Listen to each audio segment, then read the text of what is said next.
Qual é a lógica que está por trás desse conceito do nexo epidemiológico? A lógica é uma lógica consagrada internacionalmente de um raciocínio puramente científico. É impossível se estabelecer para doenças do trabalho, individualmente, a relação do trabalho com a doença. Apenas em casos traumáticos é que você tem essa relação direta entre o acontecimento e a causa. Caiu do cavalo, quebrou o pé, logo é um acidente do trabalho.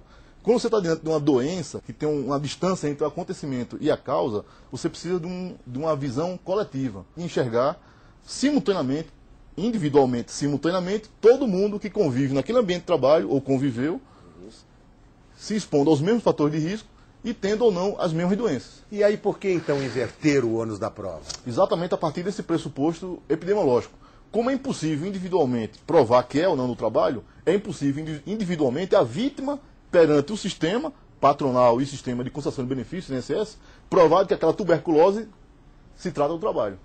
Então, por conta dessa impossibilidade de apuração do diagnóstico ocupacional, individualmente falando, você parte para uma abordagem coletiva e, coletivamente falando, quem toma conta do coletivo é a empresa e não o trabalhador. E a inversão do ônus da prova parte dessa lógica.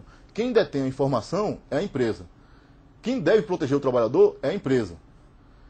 Quem decide pela implementação de melhora coletiva ou individual é a empresa.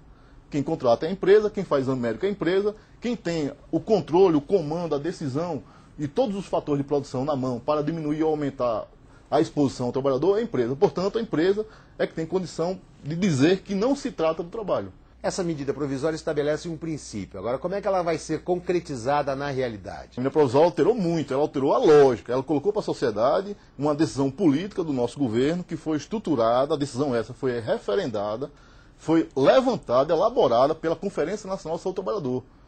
Então é algo de uma construção política muito forte, não é algo tirado do bolso, isso foi construído com a sociedade, com os próprios empregadores, os bons empregadores, diga-se de passagem, são as entidades que estão batendo palma. Então a medida provisória é uma revolução, assim, mostra o Estado que quer um seguro público, segurança de trabalho público, eficiente e eficaz, que prestigie as boas empresas e que não penalize o trabalhador que está sofrendo. Daí a importância de um decreto regulamentando essa medida provisória para que ela se torne, na prática, viável. O decreto explicando a medida provisória, explicitando a forma que vai se operacionalizar o nexo técnico epidemiológico, informando como vai acontecer a relação entre empresa que não concorda ou concorda com o nexo técnico epidemiológico, essa relação de contencioso, de discussão, de arenga, né, em relação ao nexo técnico epidemiológico, como isso vai acontecer.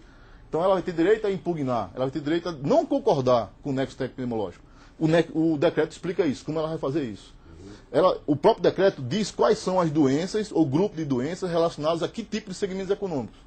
E aí você tem uma lista com mais de 50 páginas, listando todos os segmentos econômicos do Brasil. Para vocês terem ideia, são 1.183 segmentos econômicos do Brasil. Isso pela Classificação Nacional de Atividade Econômica. Cada segmento econômico tem um conjunto de doenças que são vinculados. Doenças essas que vão se presumir do trabalho. Quer dizer, não é simplesmente a empresa contestar, dizer não, o trabalhador não ficou doente aqui, ela vai ter que provar isso. A empresa boa vai ter condição de provar tranquilamente. Por que a empresa boa? Porque ela tem o sistema de gestão implementado. Ela tem os programas de prevenção de risco, ela tem todo o acompanhamento do trabalhador, desde a época que ele entrou, do exame admissional, lembra? Que estava bom. 10 anos depois ele continua bom. A empresa vai provar isso. Então, a boa empresa vai ter condição de provar. Não, esse cara teve a doença no outro canto, não foi aqui.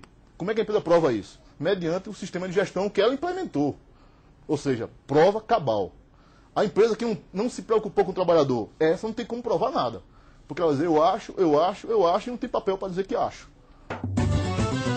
A MP 316 trouxe um fator muito positivo, que foi a implantação do nexo causal e do nexo epidemiológico, que quer dizer, em outras palavras, que cabe à empresa o ônus da prova quando o trabalhador sofre uma doença ocupacional.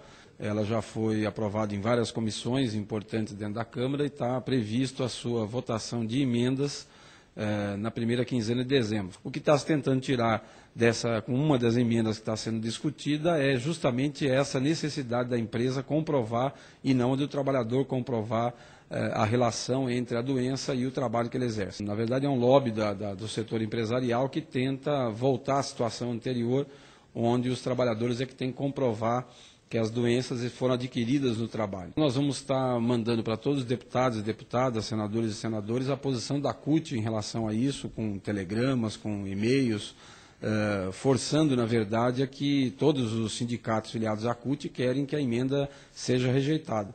E, além disso, fazendo pressão junto aos líderes do Congresso Nacional por ocasião da votação das emendas. Então, devemos estar fazendo atos e manifestações em Brasília, dentro do Congresso Nacional, colocando claramente a nossa posição e buscando ampliar esse apoio junto à sociedade brasileira.